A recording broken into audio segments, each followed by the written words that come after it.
এরপরে বিশ্বনবীর আল্লাহ স্মরণ করায় দিচ্ছেন, নবী আলাম ইয়াজিদকা ইয়াতীমান ফাআওয়া ওয়া ওয়াজাদাকা দাল্লান ফাহাদা। সুবহানাল্লাহ পড়েন। তার মানে শপথ, রাতের শপথ, দিনের শপথ শেষ, কনফার্মেশন শেষ, এবার রিমাইন্ডার, স্মরণ করায় দিচ্ছে, নবী গো আলাম ইয়াজিদকা ইয়াতীমান ফাআওয়া, আমি কি আপনার ইয়াতীম পাই নাই? আল্লাহ রাসূল সাল্লাল্লাহু আলাইহি ওয়াসাল্লাম যে ইয়াতীম ছিল জানেন? দুনিয়ায় আসার আগেই বাবা হারিয়েছেন, 6 বছর বয়সে মা হারিয়েছেন, মা ইন্তেকালের পরে দাদা আব্দুল মুত্তালিবের কাছে মানুষ হয়েছেন মাত্র 2 বছর। আল্লাহ রাসূলের বয়স যখন 8, দাদাকেও হারিয়েছেন।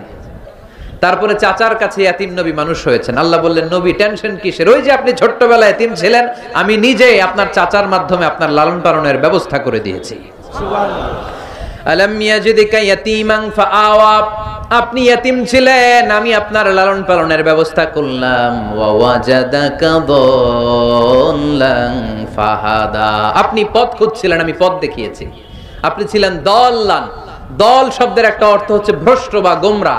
আল্লাহ রাসূল কি ভ্রষ্ট ছিল? গোমরা ছিল না। আল্লাহ রাসূল ভ্রষ্ট ছিলেন না, গোমরা ছিলেন না।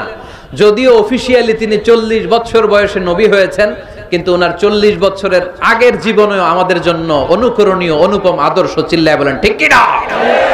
এখানে দলের অর্থ হচ্ছে, নবী you are searching the right way, then I guided you to the right way. You are searching the truth, আপনি সত্য পথ খুঁজছিলেন, খুঁজে পাচ্ছেন না, কোনটায় কোনটায়, আপনি পথ হারা পথিকের মতো খুঁজছিলেন। অনেক সময় হয় না কি রে, টাঙ্গাইল যাব, রাস্তা কি এইটা না ওইটা? মাঝে মাঝে আমরা দোদুল্যমান থাকি, আছে না নাই? আল্লাহ বললেন, নবী আপনি সত্য খুঁজছিলেন, সত্য কি এদিকে না ওদিকে? আমি বললাম, নবী ওই দিকে নয়, আপনি এই দিকে যান, এভাবে আমি আপনার পথ দেখিয়েছি। চিল্লায় এখন সুবহানাল্লাহ। আমরা যখন পথ ভুলে যাই, পথ দেখায় কে? আল্লাহ। জোরে বলতে হবে কে?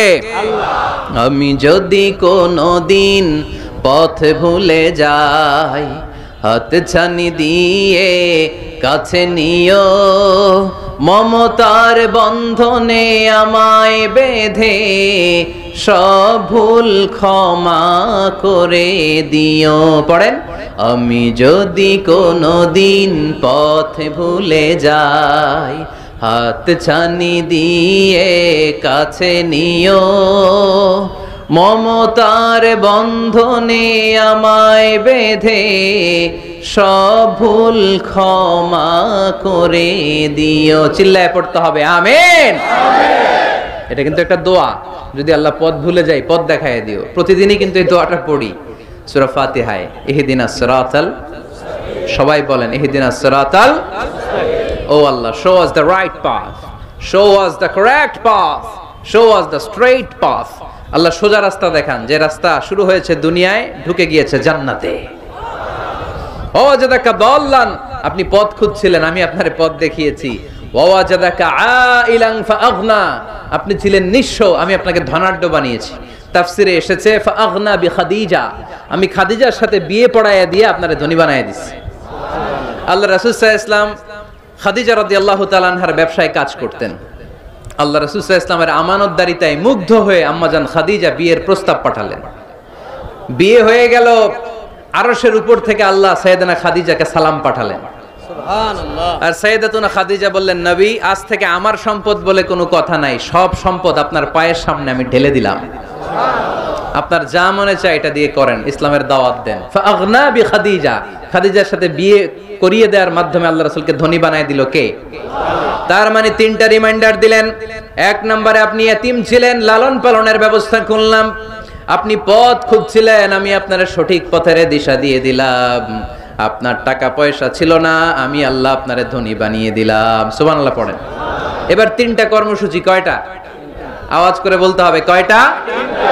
1 নম্বর কর্মসূচি, ফাআম্মাল ইয়াতীমা ফালা তাকহার, নবী হে খবরদার এতিমদেরকে ধমক দিবেন না, এতিমদেরকে তাড়িয়ে দিবেন না, কারণ আপনি নিজেই তো এতিম ছিলেন, ঠিক কি না? এজন্য রাসূল সাল্লাল্লাহু আলাইহি ওয়াসাল্লাম এতিমের দরদ বুঝতো বেশি, সব সময় এতিমদেরকে আদর করত। আর যারা এতিমদেরকে আদর করে তাদেরকে আল্লাহ রাসূল পছন্দ করতেন বেশি। পড়েন সুবহানাল্লাহ। সুবহানাল্লাহ। আপনারা ইয়েতিমদেরকে লালন পালন করেন, কয়েকজন ইয়েতিমের দায়িত্ব নিয়েছেন, বা ইয়েতিমখানায় সম্পদ দান করেন, সাদাকা করেন, এরকম কে কে আছেন দেখি?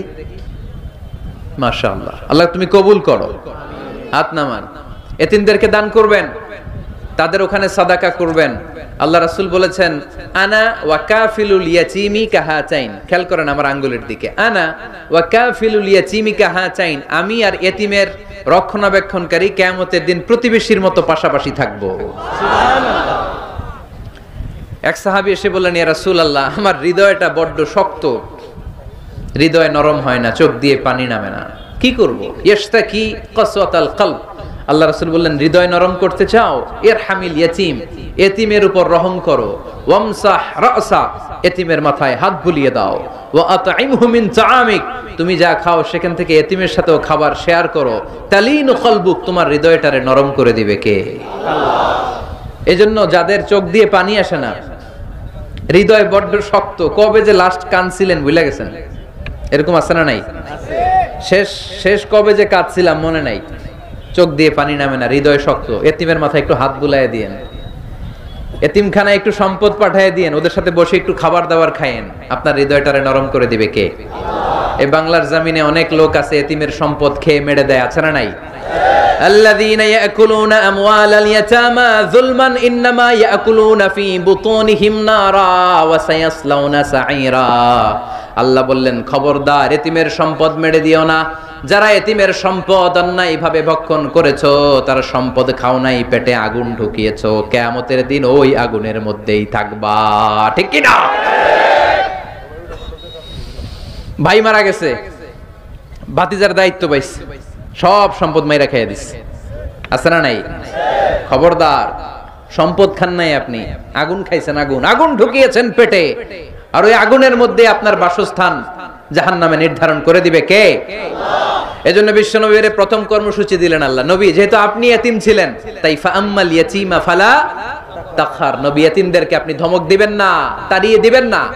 2 নাম্বার কর্মসূচি ওয়া আম্মাস সাইলা ফালা তানহার, নবী গো যারা ভিক্ষা করতে আসে ভিক্ষুককে কখনো নবী তাড়িয়ে দিয়েন না, ভিক্ষুককে তাড়াবেন না, ধমক দিবেন না। অনেকে ধমক দেয়, আছে না নাই? আপনি বড় সাহেব, বড় বাড়ির মালিক, একজন আসছে ভিক্ষা করতে, আপনি তাড়ায় দিচ্ছেন, ওরেও বড় সাহেব বানাইতে পারতো কে? ও যেখানে দাঁড়িয়ে ভিক্ষা করে ওই জায়গায় আপনারে ভিক্ষুক বানাতে পারতো কে?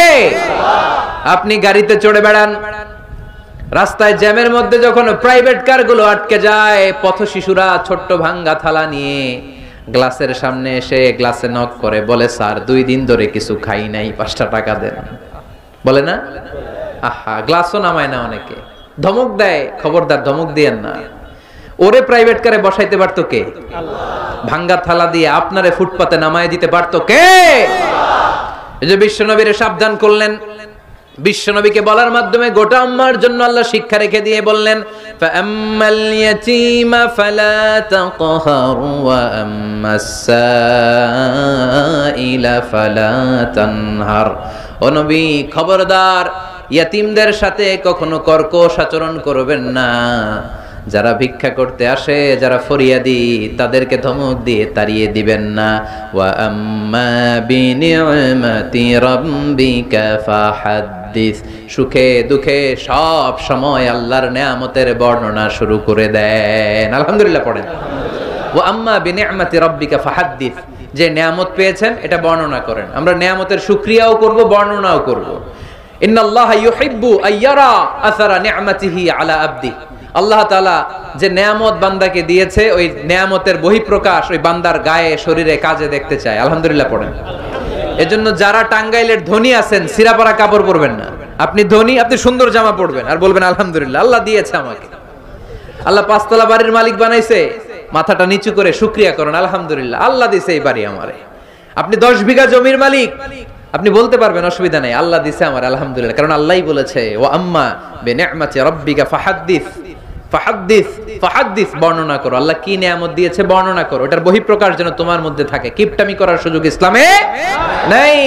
দান করার সময় ভারসাম্যপূর্ণ দান। তাহলে প্রথম কর্মসূচি, ইয়াতিমদেরকে তাড়িয়ে দেয়া যাবে না, ভিক্ষুকদেরকে ধমক দেয়া যাবে না, আর বিপদে আপদে সবসময় প্রশংসা করব কার? আল্লাহ।